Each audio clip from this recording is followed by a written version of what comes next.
नाज़रीन, नारोजे ॻोठ फ़क़ीर पीर बख़्श गाहो में पोरियत जो पुट कैंसर जे मर्ज़ में मुब्तला थी इलाज जो मुंतज़िर आहे।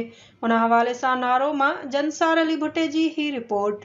मौजूद आहियां खेवारी थाणे ॻोठ फ़क़ीर पीर गाहो उदय में, जिते कासिम माछी जो छोकिरो कैंसर जहिड़ी बीमारी में मुब्तला आहे। अचो त उन्हनि सां ॻाल्हि ॿोल कंदासीं त उन्हनि जो छा चवणु आहे। वालेकुम नाज़रीन, मां अर्ज़दार मोहम्मद कासिम सोलंगी तव्हांखे अर्ज़ थो कयां त हीउ मुंहिंजो पुटु बिलाल 10 महीने खां हिन महिल ताईं मूज़ी मर्ज़ में वरितलु आहे, जंहिंजे इलाज लाइ मूंखे कुझु माण्हुनि मशवरो ॾिनो त बाबा तव्हां महिरबानी कयो हिन जो इलाजु करायो कंहिं सुठी इस्पताल में। त मूं अर्ज़ु कयो, मूं चयोसीं आउं मिसकीन माण्हू आहियां।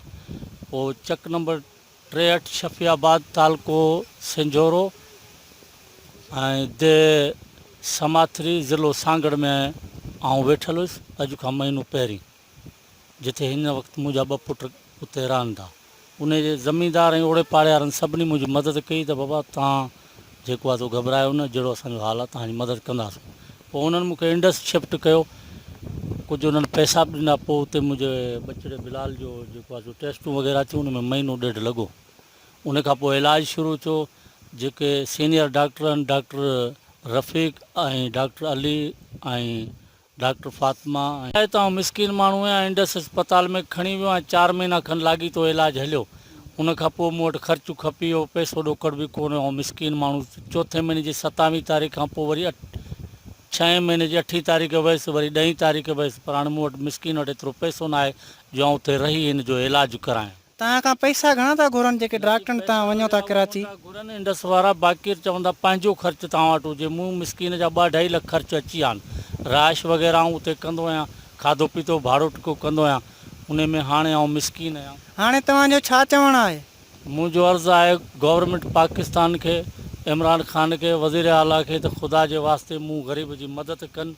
हीउ मुंहिंजो बचिड़ो साम्हूं आहे उन्हनि जी अखियुनि जे अॻियां। ख़ुदा जे वास्ते सुहिणे हुज़ूर जे सदके मुंहिंजी मदद कनि त आउं हिन बचिड़े जो उते वेही इलाजु करायां। खुदा जे वास्ते मुंहिंजी मदद कयो, खुदा जे वास्ते मुंहिंजी मदद कयो। साईं अर्ज़दार आहियां बिलाल जी अमड़, जेतिरो वज़ीरनि खां पुॼे मुंहिंजे बचे जी मदद करायो, असीं जो इलाजु करायूं। मुंहिंजे बचे जो हाणे चवनि तव्हांजी टंग वॾींदासीं। हाणे एतिरी तव्हां गवर्नमेंट जा माण्हू जेके पियो वज़ीर आयो, वज़ीर इमरान ख़ान आहे, साईं मुराद अली शाह खे इहा मुंहिंजी अपील आहे त मुंहिंजे बचे सां मदद कयो। ग़रीब आहियूं, घणी मददूं ॾिनियूं, हाणे बेवस थी घर वेठा आहियूं। तव्हांखे अर्ज़ु आहे असां मिसकिननि जो असांजी मदद कयो, ग़रीबनि जी। फरमायूं था मुंहिंजे भाणेजड़े बिलाल जो इलाजु हाणे करायूं था, पैसो हाणे कोन्हे को असांखे एतिरो, माना कुझु हुजे त असांखे इलाजु करायूं। असांखे हाणे एतिरो पैसो न आहे, ग़रीब थी आऊं, असांखे इलाजु करे बिलाल इमरान ख़ान खे, वज़ीर आला खे अपील। नाज़रीन, तव्हां हिननि जूं ॻाल्हियूं ॿुधियूं। हिननि जो इहो चवणु आहे त असांजी बड़ाई महिरबानी करे मदद कयो, जीअं असां ग़रीब आहियूं, असां वटि खाइण जे लाइ अटो ई न आहे त 5 खां 10 लख किथां ख़र्चु कयूं, किथां असां ऑपरेशन करायूं। बड़ाई महिरबानी करे असांजी मदद कई वञे। कैमरामैन मखण मला सां गॾु जंसार भट्टी, नारो।